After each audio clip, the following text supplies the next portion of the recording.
Me chamo Juliana, moro em Sorocaba, e o que vou contar aconteceu em 2018, quando eu ainda morava com meus pais.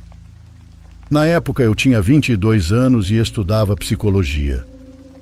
Uma amiga da faculdade, a Thaís, apareceu com um tabuleiro Ouija que ela comprou num brechó de Campinas. Era de madeira escura, com letras douradas meio gastas.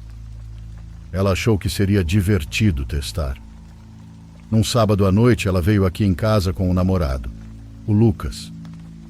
Meus pais tinham viajado no aniversário de casamento, então ficamos só nós três. Apagamos as luzes da sala, acendemos umas velas e começamos. No começo foi aquela palhaçada de sempre, risadinhas nervosas, o copo se mexendo devagar. A gente achava que um de nós estava empurrando de zoeira, mas aí começou a responder coisas que ninguém ali saberia. Tipo Isaura, o nome da minha avó paterna que morreu antes de eu nascer. Thaís escreveu isso num papel e mostrou depois de mãos tremendo. Mas o pior foi quando perguntamos: tem alguém aqui na casa? O copo foi direto para sim e depois começou a deslizar sozinho. Ele formou as palavras. Lá atrás. A gente se olhou. Lá atrás só tinha a lavanderia e a antiga salinha de ferramentas do meu pai, que sempre ficava trancada. Mas a porta estava entreaberta. Lucas foi o primeiro a levantar e foi até lá. Quando ele acendeu a luz da lavanderia, deu um grito que me gelou o corpo todo. Tinha um buraco de uns 2 palmos na parede do fundo, e por ele escorria uma gosma preta, como óleo. E alguém sussurrou lá de dentro. Juro por tudo que a voz dizia. Voltem, terminem o jogo. A gente saiu correndo da casa. Dormimos na casa da Thaís e nunca mais falamos sobre aquilo.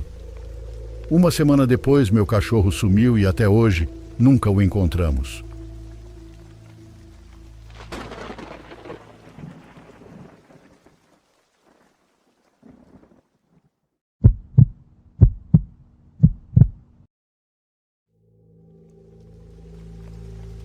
Todos os nomes desse relato serão fictícios. Só direi que tudo aconteceu há cerca de 5 anos. Naquela época eu tinha 31 anos e morava sozinho em um apartamento que havia comprado com financiamento. Não era muito grande, mas era bem localizado e suficiente para mim. Fui decorando com o que consegui e, aos poucos, se tornou um lugar confortável. Não era luxuoso nem nada disso, mas tinha o básico como cozinha, uma salinha simples e 2 quartos. Desde que o comprei, sempre pensei que não dividiria esse espaço com ninguém. Gostava de ter minhas coisas no lugar, gostava de chegar do trabalho, tirar os sapatos e descansar sem que ninguém falasse comigo. Mas tudo mudou quando precisei pedir demissão do emprego. Meu chefe era uma pessoa complicada e eu já não conseguia continuar naquele ambiente. Consegui outro trabalho, mas o salário era bem mais baixo. Tentei por meses, mas o dinheiro não dava conta. Comecei a usar o cartão de crédito para tudo, e a mensalidade do apartamento virou um peso que tirava meu sono. Então, mesmo sem gostar da ideia, decidi alugar um dos quartos. Seria algo temporário, só até me estabilizar um pouco. Foi muito difícil tomar essa decisão. Conversei com meus pais, mas eu não queria pedir ajuda a eles. Tinha vergonha. Então publiquei o anúncio em grupos de vários amigos, perguntando se conheciam alguém. A única coisa que pedia era que fosse alguém tranquilo, que cuidasse das coisas e que não desse problemas. As semanas passaram, ninguém aparecia e eu estava ficando desesperado.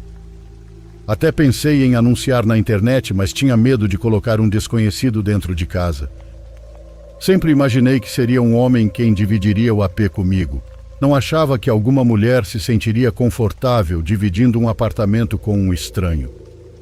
Lembro que na tarde em que recebi a ligação da minha mãe, eu estava no sofá, revisando umas coisas do trabalho que precisava enviar naquele mesmo dia. Estava concentrado quando o telefone tocou. Atendi desanimado para a vida como estava fazia dias. Ela me perguntou se eu ainda estava procurando alguém para alugar o quarto. Respondi que sim, mas que não estava encontrando ninguém. A verdade é que eu já estava perdendo as esperanças. Foi então que ela mencionou que uma das funcionárias do sítio tinha uma filha que em breve viria estudar na cidade e precisava de um lugar para ficar.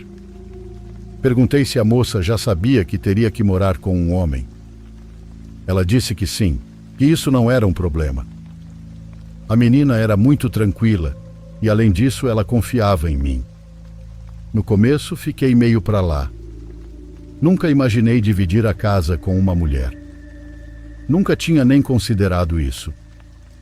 Mãe, mas o aluguel do quarto não é barato. E não quero soar grosseiro, mas você tem certeza de que elas podem pagar?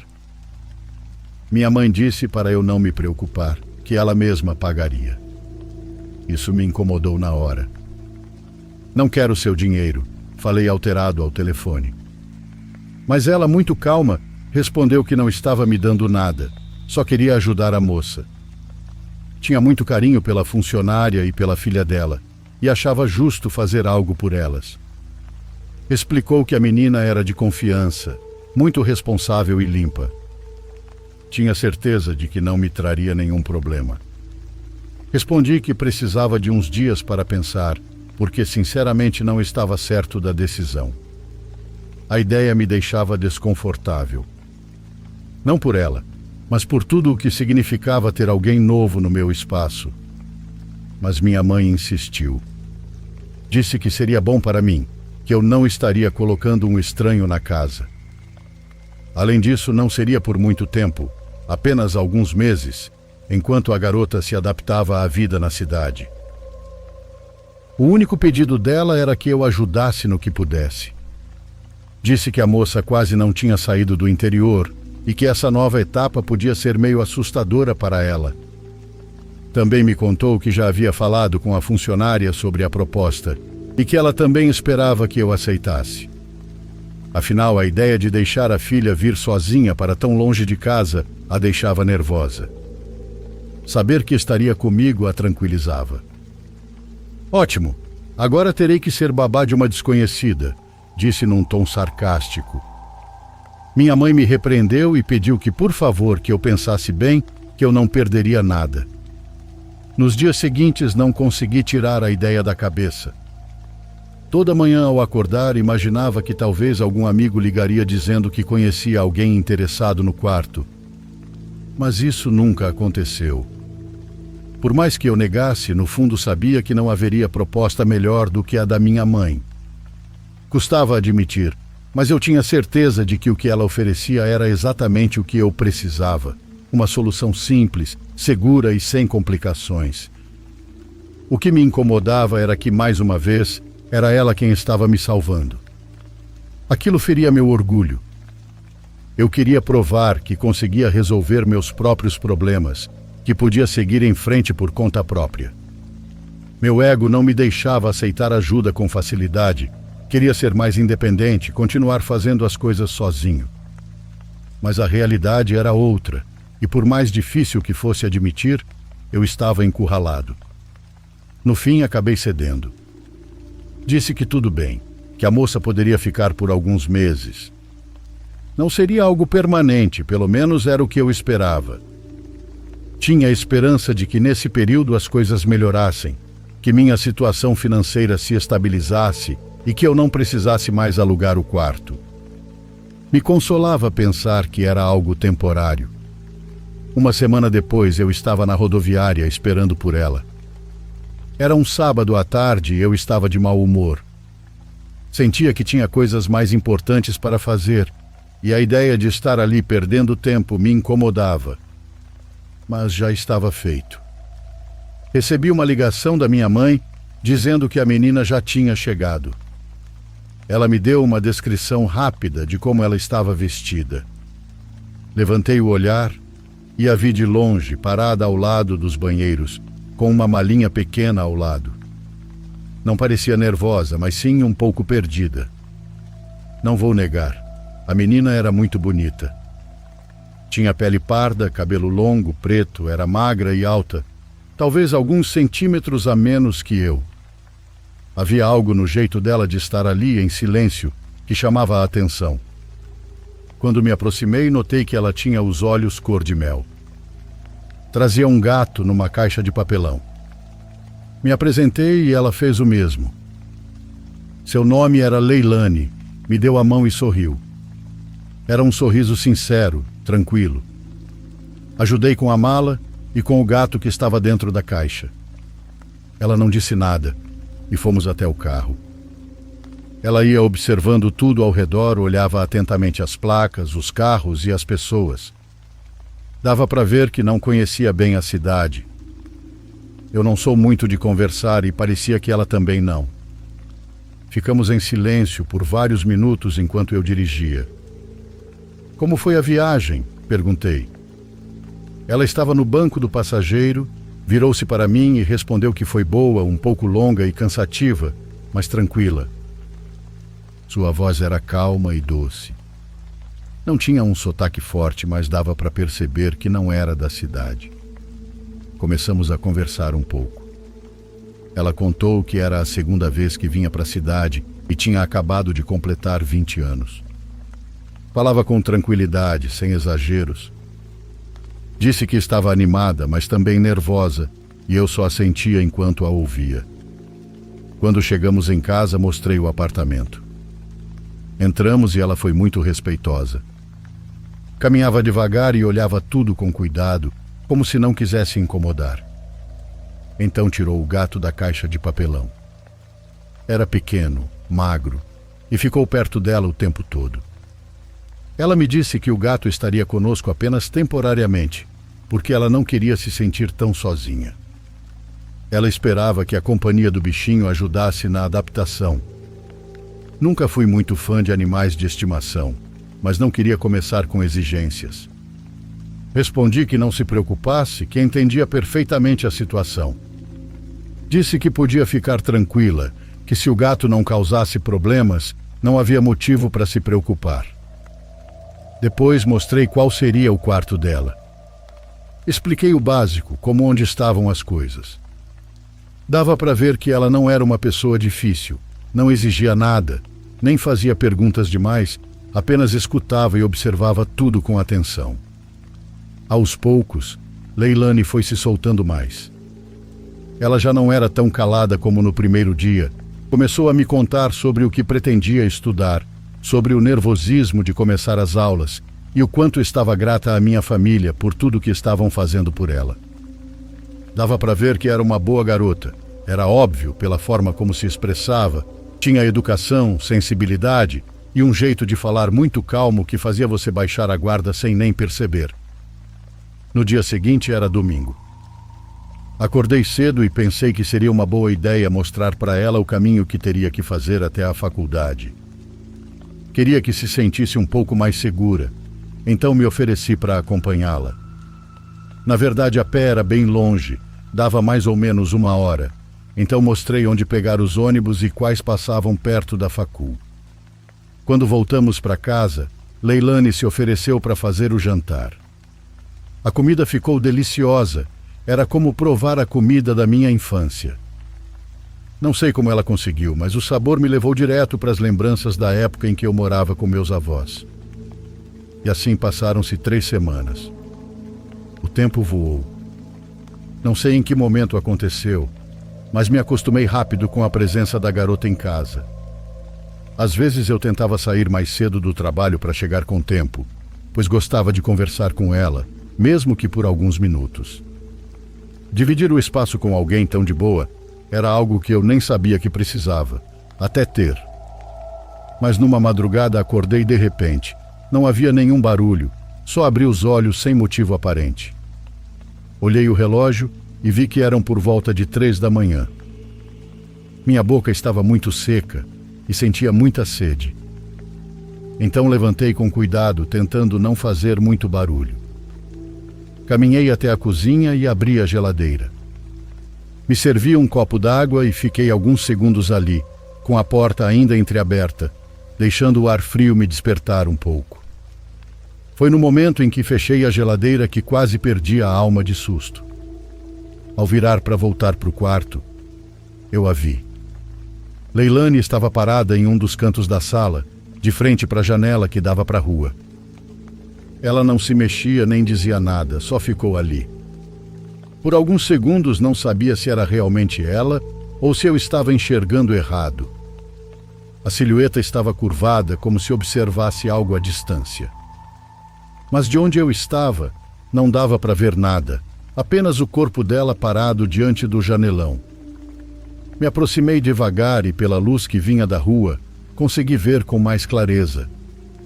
Ela estava descalça e com o cabelo solto. Sua respiração era acelerada e parecia não me notar ali. Acendi o abajur pequeno que ficava ao lado do sofá e perguntei se estava tudo bem, mas ela não respondeu. Ficou apenas ali, imóvel, respirando de um jeito estranho.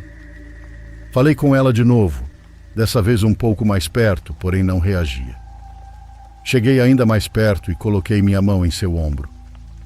A pele dela estava fria e ela continuava olhando pela janela como se esperasse por algo. Meu apartamento fica no 6º andar, então dessa janela dá para ver a rua, os carros estacionados e algumas árvores. Mas naquela noite não havia nada em especial. Tudo estava completamente morto lá fora. Não sabia o que pensar, mas por um momento achei que ela estivesse sonâmbula. Bom, eu não encontrei outra explicação. Então, com muito cuidado, segurei seu braço e a levei de volta para o quarto. Ela caminhou como se nem soubesse o que estava fazendo. Ajudei a se deitar e fechei a porta com delicadeza. Sinceramente, a situação me assustou. Ver alguém parado no meio da noite, na sua sala, sem se mexer, sem dizer uma palavra, não é uma coisa agradável. Fui para o meu quarto com o coração disparado. Não consegui dormir bem depois daquilo. Fiquei com a dúvida se ela fazia isso com frequência. Quando mencionei o assunto no dia seguinte, ela não lembrava de nada do que havia acontecido. Ficou quieta por alguns segundos e depois disse que não fazia ideia do que eu estava falando. Presumi que fosse sonambulismo mesmo. Talvez fosse o estresse da faculdade ou o cansaço do ritmo da cidade. Segundo ela, nunca tinha acontecido antes. Achei estranho, mas não quis dar mais importância ao assunto. Pensei que era só uma questão de tempo para tudo voltar ao normal, então decidi apenas deixar os dias passarem. Numa tarde, quando voltei do trabalho, encontrei ela limpando a casa inteira. As janelas estavam todas abertas, o ventilador ligado e o esfregão encostado na parede. Ela disse que havia um cheiro estranho no apartamento. Segundo ela, algo tinha estragado, mas por mais que limpasse, o cheiro continuava ali. Não adiantava varrer, passar pano ou mover os móveis, nada fazia o cheiro ir embora. Eu não fazia ideia do que ela falava e não sentia nada fora do normal. Caminhei por todo o apartamento tentando identificar aquele odor que tanto incomodava ela, mas não senti nada. Perguntei se ela tinha certeza e ela disse que sim, que sentia o cheiro desde que acordou naquela manhã. Achei curioso, mas não fiquei insistindo. Lembro que num dos jantares daquela mesma semana, percebi que Leilani estava apagada. Não era a mesma de sempre, não parecia com vontade de conversar. Mal tinha dito 2 palavras desde que sentamos à mesa, e o mais estranho foi que nem sequer tocou no prato de comida. Perguntei se estava tudo bem. Ela me olhou por alguns segundos e depois baixou os olhos. Disse que não entendia as colegas da faculdade, que sentia que não se encaixava. Começou a explicar que havia pessoas muito simpáticas com ela, mas tinha uma em especial, que parecia ter algo pessoal contra ela. Desde os primeiros dias, essa colega vinha se comportando mal, mas Leilani tentou não dar bola. Tentou focar nas aulas, nas tarefas, mas a outra garota tinha se tornado insuportável, como se realmente a odiasse. Tentei dizer que ela não deveria se preocupar, que isso era mais comum do que parecia, mas ela nem chegou a terminar o desabafo. A situação claramente a incomodava. Falei que se precisasse de qualquer coisa, podia contar comigo. Mas ela se alterou um pouco. Disse que não era nada, que estava tudo bem e que só queria contar para alguém, para aliviar o estresse. Respeitei a decisão dela, então não insisti no assunto. Intuí que talvez fosse inveja. Leilani era uma pessoa boa, dava para ver, e tem muita gente nessa cidade que despreza quem não se comporta como elas. Numa tarde, ao chegar do trabalho, encontrei ela sentada no sofá. Estava acariciando o gato, mas não parecia focada no que fazia. Tinha o olhar perdido, fixo em algum ponto qualquer. Algo na expressão dela me fez parar. Seu rosto estava inchado, como se tivesse chorado. De repente, ela desabou em prantos. Foi um choro forte, como se não aguentasse mais. Me contou que tinham levado suas coisas. Custei a entender o que dizia, mas com paciência consegui juntar as peças. Ela tinha sido assaltada. Foi na rua, voltando para casa, e não levaram nada de muito valor. O rosto dela estava vermelho. O choro deixou os olhos inchados. Tentava falar, mas as palavras se embaralhavam na boca de tanto nervosismo. Disse que queria voltar para o interior, que não gostava da vida aqui. Não se sentia bem na cidade, nem confortável na faculdade, e depois do que tinha acontecido, não tinha mais forças para continuar. Naquela semana, acordei de novo no meio da madrugada. Eram quase 3 da manhã de novo. Primeiro não entendi por que tinha acordado, mas logo ouvi sons de choro do lado de fora do meu quarto. Me levantei devagar, tentando prestar atenção. O som era baixo, mas dava para ouvir e não parava. Levantei com cuidado e abri a porta. Foi quando vi a Leilani andando pela sala. Usava apenas uma camisola fina. Seus passos eram lentos. Ela andava com as pernas ligeiramente abertas, como se tivesse dificuldade em manter o equilíbrio. Estava curvada, com os braços cruzados sobre o peito, se abraçando. Fiquei parado tentando falar com ela em voz baixa, para não assustar, mas ela não me deu atenção. Continuava murmurando coisas que eu não conseguiria nem em 1000 anos entender. Era como se estivesse conversando com alguém em outra língua, embora estivéssemos sozinhos. Não queria invadir o espaço dela nem provocar um mal-entendido, mas vê-la andando em círculos pela sala como se estivesse presa me preocupou mais do que consigo explicar. Criei coragem e me aproximei. Segurei ela firmemente pelos ombros, tentando fazê-la reagir. Perguntei se estava bem, mas ela não respondeu. Seus olhos continuavam olhando para frente, perdidos. A situação estava me assustando. Não era a primeira vez que eu a via naquele estado, mas dessa vez era diferente. Como pude a conduzir até seu quarto, a ajudei a se deitar e a cobri com o lençol. O tempo todo ela tremia porque seu corpo estava gelado. Sentei ao lado da cama, vigiando para ver se ela ficava tranquila. Sem perceber, acabei adormecendo. Quando acordei, ainda era cedo. Levantei com cuidado, não queria que ela me visse ali. Não queria que nada fosse mal interpretado. Optei por não dizer nada sobre o que tinha acontecido. No entanto, no dia seguinte percebi que ela lembrava. Não me disse diretamente, mas sua atitude estava diferente. Parecia nervosa e percebi que evitava me olhar nos olhos. Tentava manter a conversa no mínimo. Tentei agir com naturalidade, como se nada tivesse acontecido. Naquele mesmo dia, liguei para minha mãe. Contei o que havia ocorrido, embora sem muitos detalhes. Disse que talvez o melhor fosse que a família dela viesse visitá-la.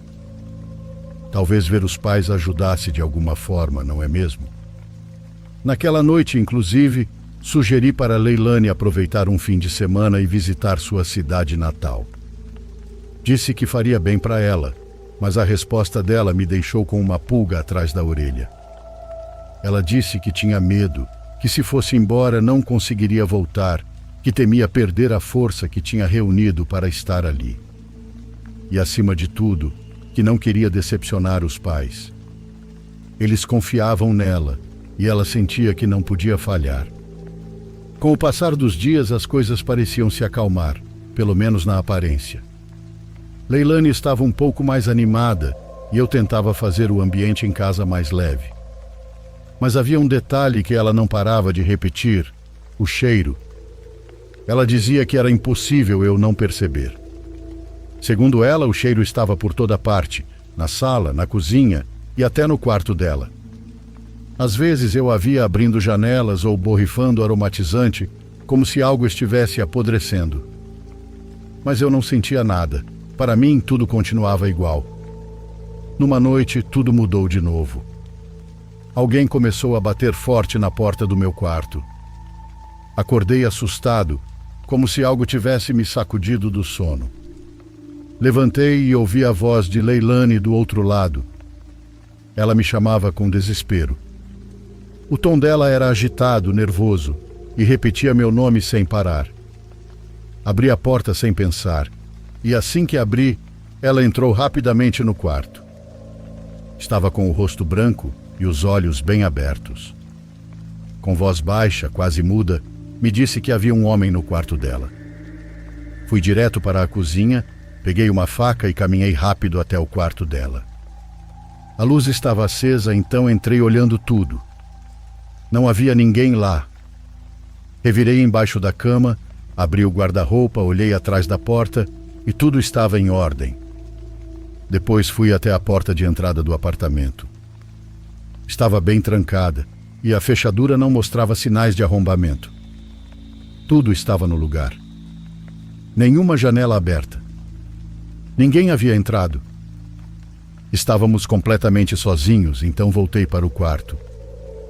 Leilani estava sentada em um canto da minha cama, abraçada aos joelhos. Me olhava com medo e confusão. Disse a ela que não havia ninguém, que eu tinha verificado tudo e que podia ficar tranquila. Mas ela não acreditou. Me dizia com total convicção que havia um homem em seu quarto, que ele era muito alto, que não conseguiu ver o rosto porque estava envolto em escuridão, mas que ele estava ao lado dela. Sentia sua presença e podia ouvir a respiração dele. Olhei o relógio e eram 2 da manhã. Ainda faltava muito para amanhecer. Hesitei por alguns segundos, mas no fim criei coragem e disse que se ela quisesse podia dormir no meu quarto. Não pensei que ela aceitaria e fiquei surpreso por ela não hesitar nenhum segundo. Disse que sim, sem titubear.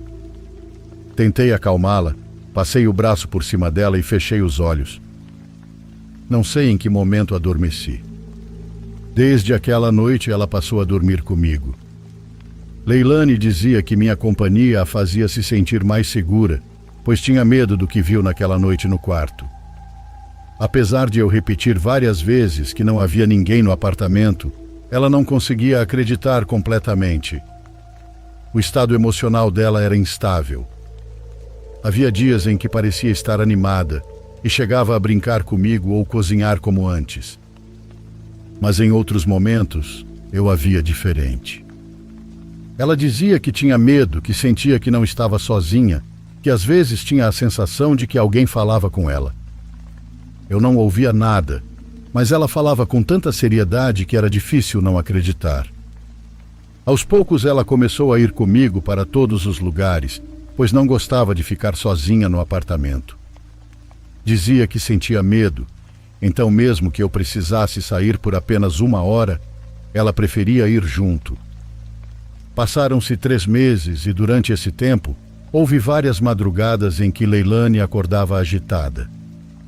Dizia que tinha pesadelos muito reais, tão reais que ao acordar não sabia distinguir se ainda estava dormindo ou já tinha despertado.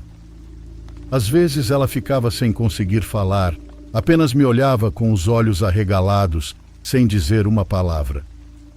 Quando isso acontecia, eu tentava acalmá-la, dizendo que ela respirasse. Uma das coisas que ela mais dizia era que seu gato não a queria. Falava que toda vez que tentava acariciá-lo ou pegá-lo no colo, o animal se tornava agressivo. Chegou a deixá-la com vários arranhões nos braços. Eu vi. Não eram graves, mas estavam lá.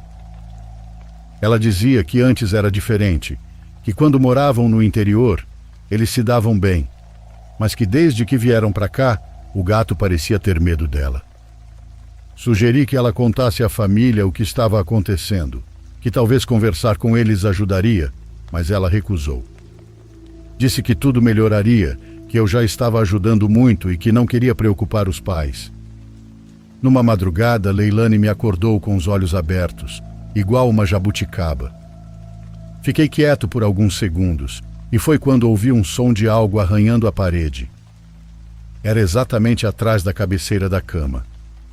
O arranhado estava quase na altura de nossas cabeças. Ia de um lado ao outro, subia e descia, como se o que estivesse do outro lado tentasse nos localizar, como se nos procurasse e tentasse nos acordar. Leilani segurou meu braço e sussurrou que também estava ouvindo. Foi a primeira vez que algo aconteceu e nós dois experimentamos ao mesmo tempo. Ficamos em silêncio por vários minutos. O arranhado continuava, às vezes mais forte, às vezes mais fraco, até que de repente parou. Não se ouviu mais nada, apenas o zumbido distante da geladeira vindo da cozinha. Dias depois acordei com vontade de ir ao banheiro. Levantei com cuidado para não atrapalhar o sono dela. Caminhei em silêncio pelo corredor e, ao passar pela cozinha, notei algo sobre a mesa. Parei na hora. Era o gato sentado bem no centro da mesa, com a coluna ereta e os olhos bem abertos. O que me assustou não foi vê-lo, mas sim o jeito como ele me olhava. Os olhos brilhavam por causa da luz fraca que entrava pela janela, mas o que mais me inquietou foi que ele não se mexia, apenas me observava com atenção. Senti um arrepio percorrer meu corpo, mas decidi continuar até o banheiro. Dei mais alguns passos e percebi que o gato virou a cabeça. Sem mexer o corpo, apenas a cabeça. Me seguia com o olhar sem mudar de postura.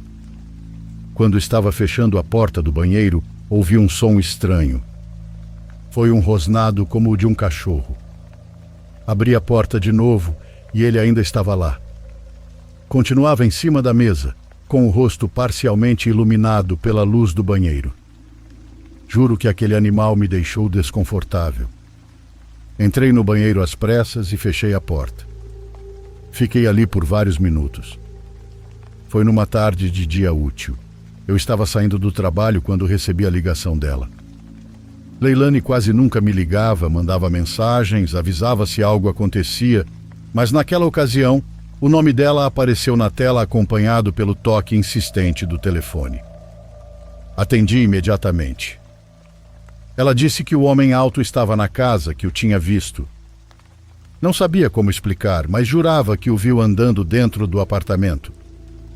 Questionei se ela tinha certeza, e ela me disse que estava sentada à mesa da cozinha quando tudo aconteceu. Estava usando o celular e, de relance, viu o movimento dentro do meu quarto. Pensou que fosse eu, então levantou o olhar por instinto e viu claramente. Alguém estava andando dentro do cômodo, de um lado para o outro, como se não tivesse pressa. A voz dela tremia enquanto me contava. Dizia que no início achou que estava imaginando, mas a figura continuava se movendo. Não havia sumido, não tinha desaparecido. A silhueta era muito nítida. Era um homem alto, de ombros largos. Não conseguia distinguir o rosto, mas a forma era inconfundível. Nesse momento ela se levantou, pensou em se aproximar, talvez confirmar que era um engano, uma sombra estranha ou um reflexo. A figura continuava andando. Imagine saber que está sozinha em casa e, de repente, um homem meio curvado se move livremente no seu espaço. E o pior é a sensação de desconforto, como se o teto do apartamento estivesse prestes a desabar sobre você. Ela disse que se aproximou da porta do apartamento, mas assim que estava prestes a abrir, sentiu como se algo viesse em direção às suas costas, como se algo se lançasse sobre ela. Foi só um segundo, mas o suficiente para fazê-la reagir. Ela girou a maçaneta com força e saiu correndo para o corredor. Enquanto me contava, sua voz já não estava apenas trêmula, ela estava à beira do choro. Me pedia para voltar rápido, implorando para que eu não demorasse. A situação com a moça estava ficando cada vez mais delicada. Certa noite estávamos no quarto, e o silêncio da madrugada preenchia todo o apartamento. Leilani dormia ao meu lado e eu podia sentir sua respiração suave e pausada. Seus ombros subiam e desciam num ritmo quase hipnótico. Eu a observava atentamente e pela primeira vez em semanas ela parecia estar em paz. Estava com os olhos fortemente fechados, como se estivesse se refugiando naquele momento, em mim. O sorriso que surgiu no meu rosto não tinha preço. Finalmente ela estava exatamente onde eu queria, exatamente onde eu tinha pedido que ela estivesse. Desde o primeiro momento em que a vi, soube que não podia perdê-la. Não era apenas atração, era outra coisa, uma certeza que apertava meu peito. Eu não podia arriscar, não devia deixá-la ir. A melhor forma de mantê-la comigo era deixar claro o quanto ela precisava de mim. Eu precisava mostrar que era eu quem a fazia se sentir segura. Precisava fazê-la acreditar que eu podia resolver seus problemas, que eu era sua única constante no meio de tudo de estranho que estava vivendo. Espero que me entendam, mas uma mulher como ela não se encontra facilmente. Tudo nela me parecia perfeito. Eu queria estar dentro da cabeça dela, que ela pensasse em mim a toda hora, que me procurasse, que soubesse que era eu quem sempre estivera ali. A companhia dela se tornou essencial para mim, e eu queria ser essencial para ela também. Mas tudo isso foi mais difícil do que parece. Quando contei a um dos meus amigos mais próximos sobre ela, pedi conselhos para conquistá-la. Disse que ela era diferente, que não era como as outras. Leilani vinha de uma cidade pequena, tinha um olhar limpo, uma forma suave de falar, ainda não tinha vivido muita coisa e isso me agradava. Mas jantares, os passeios, os pequenos gestos ela agradecia, mas não passava disso. Eu não queria apenas gratidão, queria pertencê-la e me incomodava sentir que não avançávamos.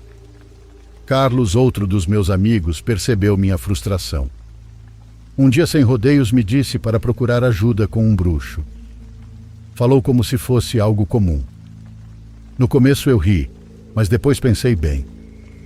Já tinha ouvido falar disso antes. Sabia que existiam pessoas que faziam trabalhos que, se você soubesse pedir, elas realizavam. Também sabia que não era algo fácil de abandonar, que se entrasse, teria que aceitar as consequências. Tive medo, não vou negar, mas também me sentia estagnado, então pensei nisso por vários dias e, no fim, decidi tentar. Não perderia nada tentando. Carlos me recomendou um bruxo da cidade, disse que era caro, mas que sabia o que fazia. Fui uma tarde, sem contar para ninguém. Primeiro pedi apenas coisas pequenas, que Leilani pensasse em mim, que sentisse vontade de falar comigo, que começasse a me procurar quando estivesse sozinha. Depois pedi mais, que me visse como seu refúgio, que desconfiasse dos outros, que visse minha presença como o único alívio. E quando comecei a ver isso acontecer, não consegui mais parar. Tenho plena certeza de que tudo de ruim que aconteceu com ela foi culpa minha. A rejeição do gato, aquela presença escura que começou a atormentá-la, a inveja da colega na escola, tudo isso foram consequências do que eu pedi, nada foi coincidência. Cada detalhe fez parte do trabalho. Cada medo, cada momento de fraqueza, era uma oportunidade para que eu estivesse ali protegendo-a, abraçando-a, ganhando sua confiança. Tudo com o mesmo objetivo, que ela precisasse de mim, que não pudesse imaginar a vida sem mim. No início eu gostava da companhia dela, da dependência, da forma como aos poucos passou a me ver como um refúgio. Tudo me parecia perfeito e eu me sentia importante. Ela confiava em mim, me contava seus medos, pesadelos e pensamentos. E toda vez que se sentia mal, eu estava lá para acalmá-la, para abraçá-la, para lembrar que não estava sozinha. Era exatamente isso que eu queria desde o começo, que me visse como seu único apoio, como sua única saída. Mas com o passar do tempo, houve momentos em que algo dentro de mim começou a se incomodar. Não era exatamente arrependimento, era mais preocupação. Porque embora eu tivesse começado tudo com uma intenção clara, Comecei a notar coisas que me faziam duvidar. Me preocupava com a saúde mental dela, e não é que eu não acreditasse no que ela dizia, pelo contrário, muitas vezes eu também sentia. Mas eu não queria que ela desmoronasse, não queria que tudo saísse do controle. Então, quando ela me falava sobre presenças ou dizia que algo a observava do corredor, eu tentava apenas acalmá-la. Dizia que talvez fosse o estresse, os estudos, a mudança de cidade.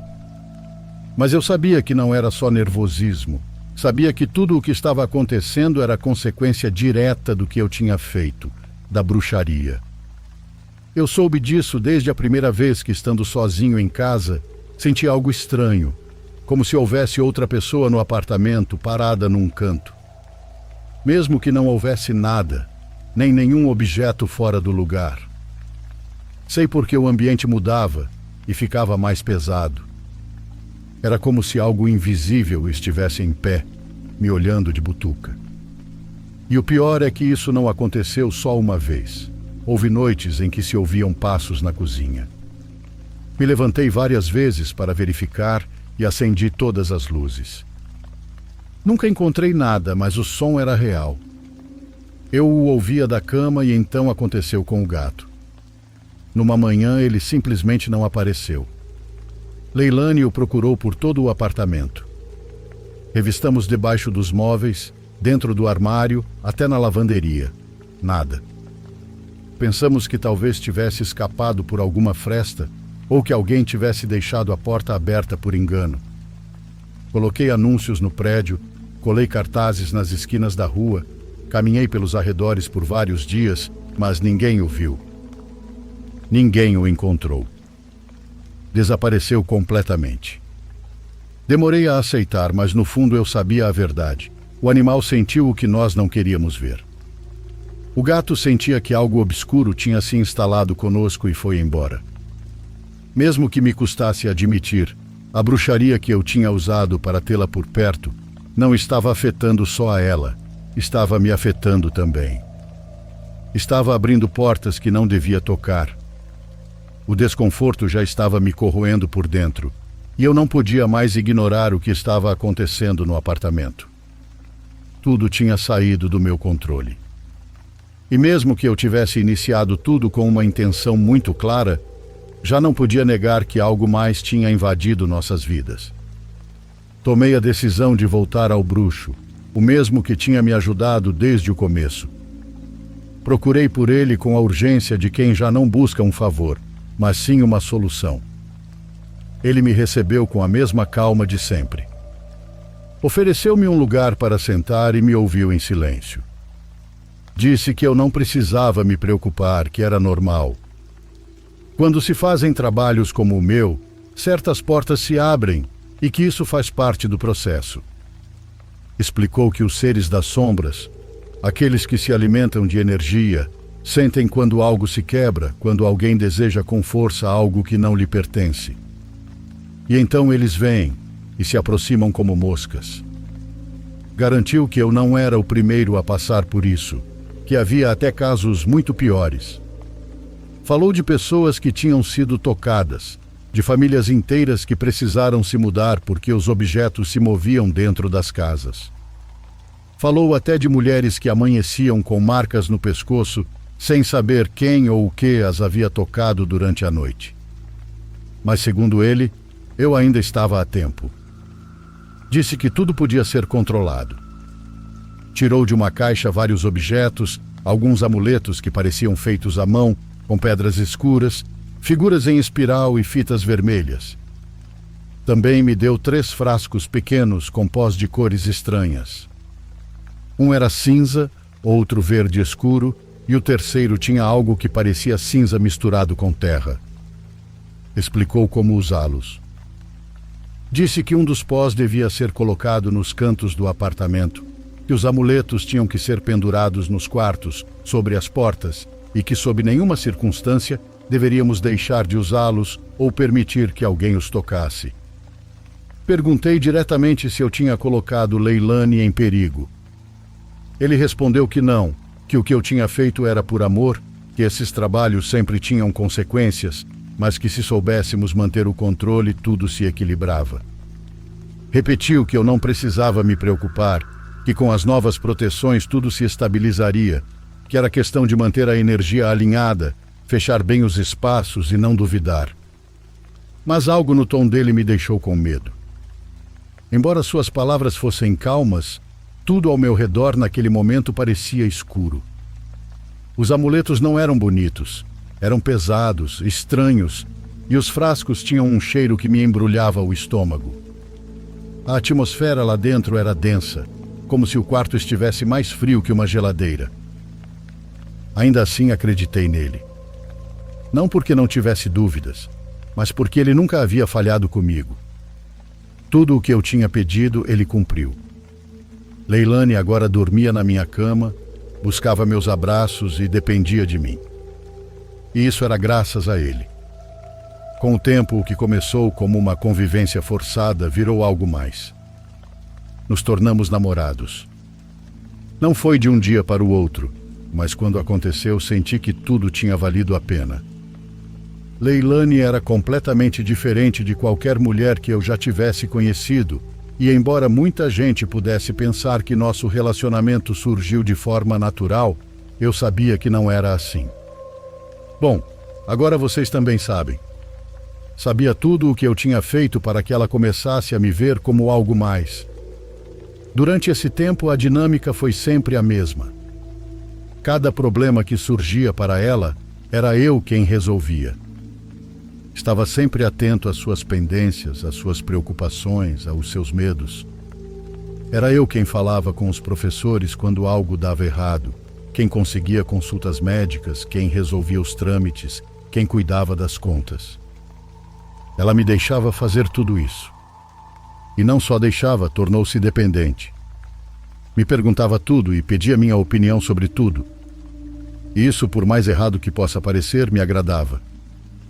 Me fazia se sentir importante. Não foi um relacionamento tradicional, mas era exatamente o que eu buscava. Com o tempo, ela parou de mencionar qualquer coisa relacionada a presenças ou sensações estranhas. Todo aquele lado sombrio parecia ter desaparecido, ou pelo menos silenciado. O apartamento já não tinha aquele ambiente pesado, ou talvez tivéssemos nos acostumado. E isso me deu sinal verde para seguir com o que viria. 2 anos depois de estarmos juntos, nos casamos. Foi algo complicado, não porque houvesse oposição, mas porque os preparativos foram difíceis. Havia muitas decisões que ela não sabia tomar sozinha e eu tive que cuidar de quase tudo. Mas no final conseguimos. O casamento foi simples, mas bonito. Minha família a adorava e sempre diziam isso, porque Leilani era boa. Uma mulher gentil com todos. Nunca levantava a voz, sempre disposta a ouvir e, acima de tudo, jamais questionava minhas decisões. Me seguia em tudo e eu a moldei como queria. Não foi forçado, foi natural, pois a forma de ser dela já trazia isso desde antes. Só foi preciso alguém que a guiasse, que a protegesse, que lhe desse estrutura. E eu fui esse alguém. Sempre me certifiquei de que não lhe faltasse nada, então comprava o que precisava antes que pedisse. Dava espaço, mas sempre sob meus termos. E ela nunca questionou isso. No entanto, nem tudo foi perfeito. Leilani adoecia com frequência, mas nada que parecesse grave no começo. Dores de cabeça aqui, tontura ali e um resfriado que demorava a passar. Mas depois começou a ficar mal com mais frequência. Tinha febres altas de repente. Passava de estar bem a ficar de cama por vários dias. Sempre se recuperava, é verdade, mas seu corpo se debilitava com facilidade. Havia semanas inteiras em que ela não conseguia sair de casa. E embora os médicos não encontrassem nada concreto, os sintomas continuavam. Nunca disse em voz alta o que suspeitava, mas dentro de mim, eu sabia que tudo aquilo podia estar relacionado ao que eu tinha feito anos atrás. O trabalho do bruxo, as portas que se abriram, as coisas que se mexeram no escuro, talvez nunca tivessem ido embora. Talvez apenas tivessem se calado à espera. mas por fora nossa vida era boa. Ela era feliz e eu também, porque tinha exatamente o que queria. Uma esposa obediente, amorosa e completamente dedicada a mim. Já se passou 1 ano desde que nosso filho nasceu. É um menino saudável, forte, com uma energia que parece inesgotável. Às vezes o vejo brincar na sala e fico observando sua forma de se mover, seu jeito de rir. Tem o sorriso de Leilani e os olhos também são iguais aos dela. Há momentos em que o pego no colo e parece que estou segurando uma parte dela. Ter um filho mudou muitas coisas. Leilani é uma mãe amorosa, dedicada e nunca reclama. Não importa se está cansada ou doente, está sempre atenta a ele. Eu tento ajudar no que posso. Me levanto à noite quando ele chora, dou banho, troco fraldas e cuido quando ela precisa descansar. Minha vida é tranquila, não tenho grandes luxos e não preciso de muitas coisas. Enquanto minha esposa e meu filho estiverem bem, eu estou em paz. Me esforço todos os dias para ser um bom marido, para cuidar de Leilani, para garantir que não lhe falte nada. Se ela precisa de algo, eu estou aqui. Estou aqui desde que chegou àquele apartamento com sua mala e seu gato, desde a noite em que a vi tremer na minha cama. Muitos pensarão o que quiserem, mas eu sempre respeitei minha mulher. Nunca gritei com ela, nunca levantei a mão, jamais. Pelo contrário, cuidei dela como do bem mais precioso que tenho, e ela me retribuiu com amor, com dedicação e entrega. Às vezes, nas noites mais silenciosas, quando nosso filho já dorme e ela descansa com o braço sobre meu peito, eu fico pensando em tudo o que fizemos para chegar até aqui, em tudo o que eu fiz. Não sei se foi certo ou errado, não sei se abri portas que jamais deveria ter tocado, mas também não me arrependo. Espero que tudo isso dure por muito tempo ainda, que meu filho cresça saudável, feliz, que Leilani continue comigo como tem estado até agora. Porque agora já não estamos sozinhos. Agora somos uma família e eu finalmente tenho tudo o que queria.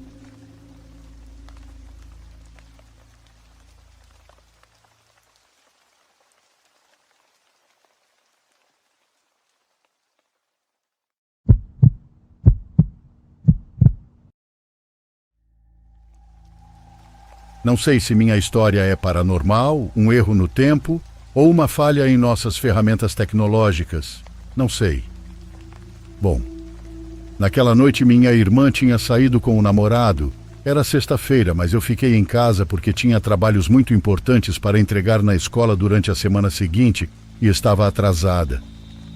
Vocês sabem como é difícil estudar e trabalhar ao mesmo tempo. Eu estava na sala, mexendo no computador, enquanto minha mãe assistia à televisão. De vez em quando ela fazia um comentário, e eu respondia sem saber muito bem sobre o que ela falava, pois não estava prestando atenção. Acho que ela estava vendo um show ou algo assim. De repente, o telefone fixo de casa tocou, o que era muito raro. Quase ninguém ligava para aquele número, só para os celulares, então nós duas ficamos imediatamente preocupadas. Pensamos na minha irmã, que estava fora de casa, e bem, o único número que ela sabia de cor era aquele.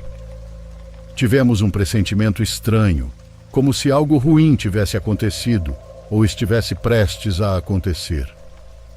Minha mãe se levantou depressa para atender o telefone, que estava em uma mesinha atrás do sofá onde eu estava sentada, a 1 metro de mim. Por isso digo que pude ouvir claramente a voz do outro lado da linha. Amor, estou indo para casa. O que tem para o jantar? Não tem nada pronto, respondeu minha mãe por reflexo, com a voz embargada, prestes a chorar. Vou passar para comprar algo e levo. Não deixem as meninas dormirem, me esperem. A ligação foi encerrada e minha mãe ficou completamente pálida, como se o sangue tivesse fugido de seu corpo, com os olhos cheios de lágrimas. Eu a chamava, mas ela não me olhava nem respondia. Perguntei o que estava acontecendo, mas ela não me respondia, até que eu disse: Eu também ouvi, mãe. Era o papai. Minha mãe conseguiu se acalmar e me disse que sim, era ele, sem dúvida. Meu pai havia falecido há 7 anos, mas havia algo ainda mais estranho. Minha mãe disse que aquela chamada que ela acabara de receber era a mesma que ele havia feito naquela noite em que não chegou em casa. A noite em que morreu por culpa de um bêbado que dirigia em alta velocidade e avançou o sinal vermelho. Eu comecei a chorar e liguei para minha irmã naquele momento, porque de alguma forma aquele pressentimento horrível não me deixava. Pedi que ela voltasse para casa, que algo tinha acontecido e que eu explicaria depois. Minha irmã chegou com o namorado meia hora depois e ficaram conosco. Contamos o que havia acontecido e minha irmã acreditou em nós. O namorado dela apenas ficou calado. Evidentemente é algo difícil de acreditar. Ficamos ali conversando até muito tarde, ninguém queria dormir, até que perto da meia-noite, o namorado da minha irmã recebeu uma mensagem. Os amigos com quem eles tinham estado mais cedo tinham passado perto de um tiroteio no Leblon, mas por sorte todos estavam bem. É muito difícil saber o que teria acontecido se ele e minha irmã tivessem ficado com os amigos. Talvez não tivessem acabado naquele lugar onde estavam em perigo, ou talvez sim, talvez algo terrível tivesse acontecido naquela noite. Como disse no início, não sabemos explicar. O certo é que, embora nunca recebamos chamadas, não desconectamos aquele telefone nem pensamos em fazer isso. Inclusive, acabamos de trocá-lo por um novo, porque quem sabe, talvez isso aconteça novamente.